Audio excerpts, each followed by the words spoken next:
မခွဲဘူးတဲ့ယုံနဲ့ရဲ့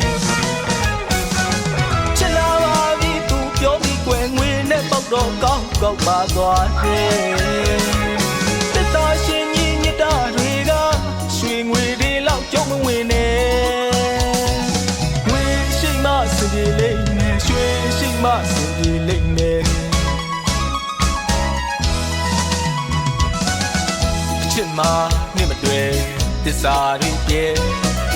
မြတ်တာဟာငွေပါပဲဖြစ်